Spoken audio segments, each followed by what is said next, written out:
La solitude n'est pas une malédiction, mais la plus grande opportunité de ta vie. Laisse-moi te montrer pourquoi. Tu sais, nous vivons dans un monde qui nous répète constamment que nous ne sommes complets que lorsque nous sommes entourés de gens. Les réseaux sociaux nous bombardent d'images de groupes d'amis qui rient, de couples heureux et de grandes fêtes de famille. Et quelque part dans notre tête, s'est installée cette idée qu'être seul équivaut à un échec. Mais Carl Jung, l'un des psychologues les plus brillants du XXe siècle, te dirait quelque chose de complètement différent. Il te dirait que la solitude n'est pas ton ennemi, mais possiblement ton plus grand allié sur le chemin vers toi-même. Imagine que tu passes toute ta vie à courir d'un événement social à l'autre, à sauter d'une relation à une autre, à vérifier constamment ton téléphone pour voir si quelqu'un t'a écrit. Tu remplis chaque moment libre de voix, de visage, de distraction. Et puis, un jour, tu te retrouves seul. Peut-être qu'une relation s'est terminée, peut-être que des amis ont déménagé, peut-être que tu as simplement remarqué que les gens autour de toi ne t'ont jamais vraiment compris. Et soudain, il y a ce silence effrayant et inconfortable. La plupart des gens fuient ce silence, comme s'il était un animal sauvage. Ils allument la télévision, scrollent sur Instagram, appellent quelqu'un, juste pour ne pas avoir à ressentir ce vide. Mais Jung dirait que c'est précisément dans ce silence que se trouve le cadeau. Car ce n'est que lorsque tu es seul, vraiment seul, que tu peux commencer à t'entendre toi-même. Pas les opinions des autres sur toi, pas les attentes de la société, pas les rôles que tu joues pour plaire aux autres, mais ta propre voix authentique. Je me souviens d'une période de ma propre vie où je me sentais incroyablement seul. Je venais de quitter une ville où j'avais vécu pendant des années, et je me trouvais dans un nouvel environnement où je ne connaissais personne. Les premières semaines ont été difficiles. Je m'asseyais le soir dans mon appartement et je pensais que quelque chose n'allait pas chez moi. Pourquoi n'avais-je pas réussi à me faire de nouveaux amis immédiatement? Pourquoi me sentais-je si isolé? Mais ensuite, après un moment, quelque chose d'étrange s'est produit. J'ai commencé à apprécier ces moments seuls. J'ai commencé à faire des choses que je voulais faire depuis longtemps, mais pour lesquelles je n'avais jamais trouvé le temps. Je lisais des livres qui m'intéressaient vraiment. J'écrivais. Je me promenais, sans destination. Et lentement, très lentement, j'ai appris à me connaître d'une manière qui n'aurait pas été possible auparavant. Jung appelait ce processus l'individuation. C'est le voyage où tu deviens la personne que tu es vraiment, et non la personne que les autres attendent de toi. Et ce voyage, tu ne peux pas le faire dans une foule, tu ne peux pas le faire quand tu es constamment occupé à plaire aux autres ou à te conformer. Tu dois être prêt à passer du temps avec toi-même, même si c'est inconfortable. Surtout si c'est inconfortable. Voici la vérité que personne ne te dit. La plupart des gens ont peur de la solitude parce qu'ils ont peur d'eux-mêmes. Ils ont peur des pensées qui surgissent quand personne n'est là pour les distraire. Ils ont peur des sentiments qu'ils ont réprimés pendant des années. Ils ont peur de la question de savoir qui ils sont vraiment quand ils enlèvent tous les masques. Et c'est pourquoi ils remplissent leur vie de bruit, d'activités, de gens qu'ils n'aiment peut-être même pas vraiment, juste pour échapper à cette confrontation intérieure. Mais si tu as le courage d'entrer dans la solitude, tu découvriras quelque chose d'extraordinaire. Tu découvriras que tu n'es pas seul là-bas. Tu rencontreras toutes les parties de toi, que tu as oubliés ou ignorés, tes rêves que tu as abandonnés, tes talents que tu n'as jamais développés, tes valeurs que tu as compromises pour appartenir. Jung parlait de l'intégration de l'ombre, toutes ces parties de nous que nous préférerions ne pas voir. Et cette intégration ne peut se produire que dans le silence. Laisse-moi te parler des relations modernes. As-tu remarqué combien de personnes sautent d'une relation à l'autre sans jamais être vraiment seules? Elles mettent fin à un partenariat et sont dans le suivant en quelques semaines, parfois quelques jours. Elles appellent ça l'amour, mais souvent, c'est juste la peur de la solitude. Elles cherchent chez les autres ce qu'elles ne peuvent pas trouver en elles-mêmes: la complétude, le sens, la valeur, et c'est la raison pour laquelle tant de relations échouent. Non pas parce que les partenaires sont mauvais, mais parce que les attentes sont irréalistes. Jung disait que nous n'avons pas besoin d'une autre personne pour nous compléter. Nous sommes déjà complets, mais nous devons être prêts à découvrir cette complétude en nous-mêmes. Et cela ne se produit pas en regardant constamment vers l'extérieur, mais en allant vers l'intérieur. La solitude te donne l'opportunité de construire une relation avec toi-même. Et quand tu as une relation forte et aimante avec toi-même, alors toutes les autres relations viennent d'un lieu d'abondance, pas d'un lieu de manque. Réfléchis à cela.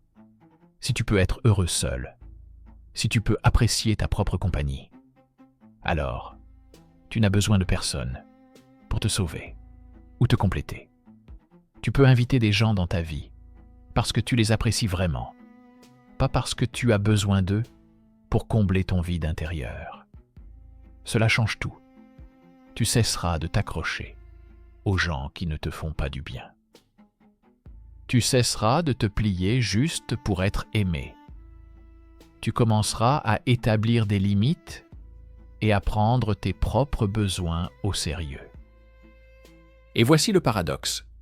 Quand tu cesses d'avoir peur de la solitude, tu seras en fait moins seul, car tu attireras des gens qui apprécient ton authenticité. Tu auras des connexions plus profondes et plus significatives parce qu'elles sont basées sur l'honnêteté, pas sur le besoin. Jung comprenait que les personnes qui ont le plus à offrir sont souvent celles qui ont appris à être seules avec elles-mêmes. Parlons de créativité. Tous les grands artistes, écrivains, penseurs et inventeurs ont une chose en commun. Ils ont passé beaucoup de temps seuls. Non pas parce qu'ils étaient asociaux, mais parce que la créativité a besoin de silence. Elle a besoin d'espace pour respirer. Si ta tête est constamment remplie des opinions, des jugements et des attentes des autres, où est la place pour tes propres idées? Où est l'espace pour ton intuition, pour ta sagesse intérieure? Dans la solitude, tu peux commencer à écouter les voix douces en toi. La voix qui te dit ce que tu veux vraiment. La voix qui te montre où ton chemin doit mener. La voix qui te révèle quel changement tu dois apporter dans ta vie. Cette voix est noyée quand tu es constamment entouré de bruit.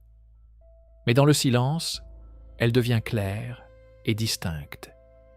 Je veux que tu comprennes que solitude et être seul ne sont pas la même chose. Tu peux te sentir seul dans une pièce pleine de gens, et tu peux être seul, et pourtant te sentir complètement connecté. La solitude est un sentiment de séparation, d'isolement, de ne pas être compris. Être seul est un état d'être avec toi-même. C'est consciemment choisi. C'est paisible. Et c'est exactement là que la magie se produit. Jung croyait que chaque personne a un monde intérieur qui est aussi réel et complexe que le monde extérieur. Il l'appelait l'inconscient. Et il a passé sa vie à explorer ce monde intérieur, à travers les rêves, à travers les symboles, à travers l'imagination. Mais pour explorer ce monde intérieur, tu dois être prêt à aller vers l'intérieur. Tu dois être prêt à passer du temps dans le silence, sans distraction, sans évasion. Beaucoup de gens ont peur de ce qu'ils pourraient trouver là-bas. Ils pensent qu'ils ne trouveront que douleur, tristesse ou obscurité. Et oui, parfois, tu trouveras cela.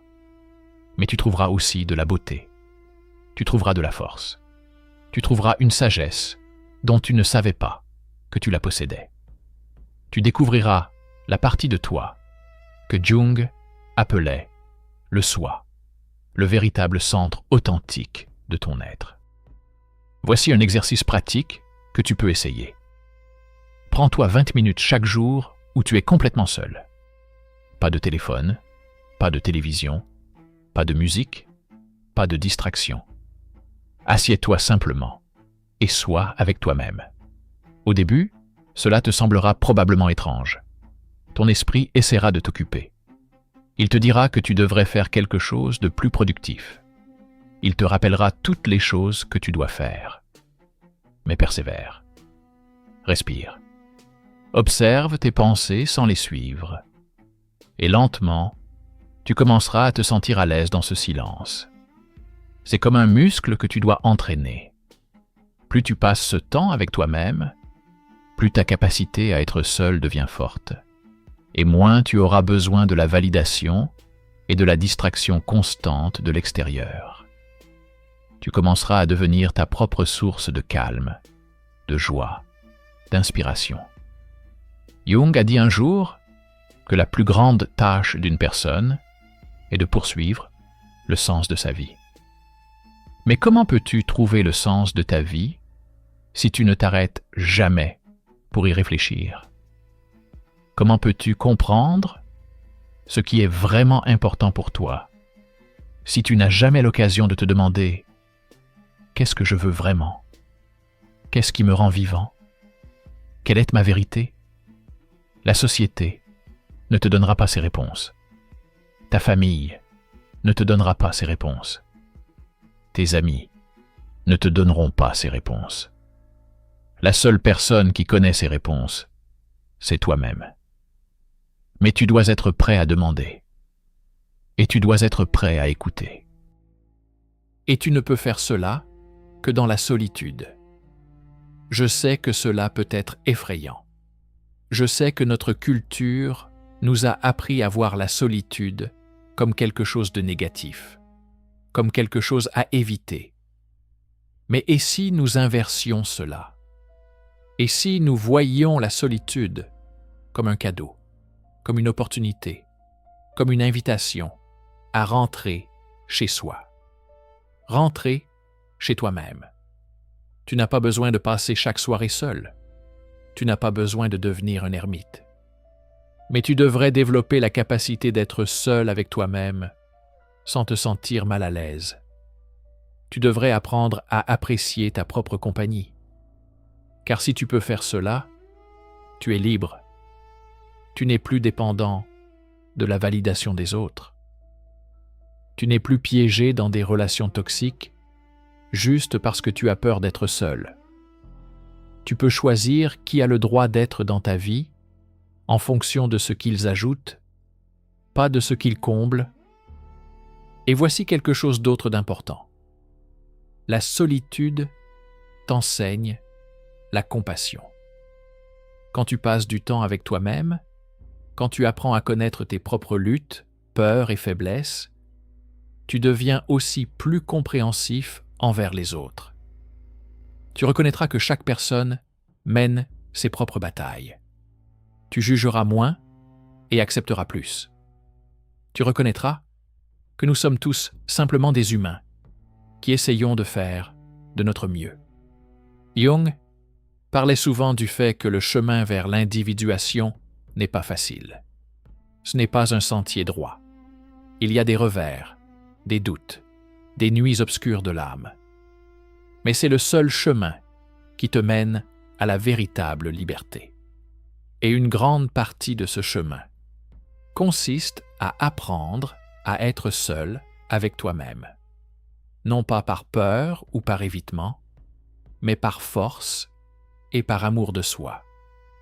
Alors, la prochaine fois que tu te sens seul, essaie de changer ta perspective.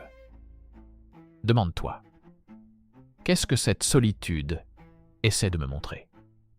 Que puis-je apprendre de ce moment? Quelle partie de moi a besoin de mon attention? Au lieu de fuir la solitude, va à sa rencontre. Embrasse-la et observe comment elle se transforme d'une malédiction en l'une des plus grandes bénédictions de ta vie. Tu seras surpris de ce que tu trouveras de l'autre côté. Peut-être est-ce une nouvelle passion que tu découvres. Peut-être est-ce un rêve que tu as enterré depuis longtemps. Peut-être est-ce simplement un profond sentiment de paix, sachant que tu vas bien, exactement comme tu es, même sans la validation constante de l'extérieur. Si ces réflexions ont eu un sens pour toi, si elles ont touché quelque chose en toi, alors fais-le-moi savoir. Abonne-toi à cette chaîne pour que nous puissions continuer ce voyage ensemble. Il y a encore tellement à explorer, tellement à apprendre sur nous-mêmes. J'ai hâte de partager ce chemin avec toi.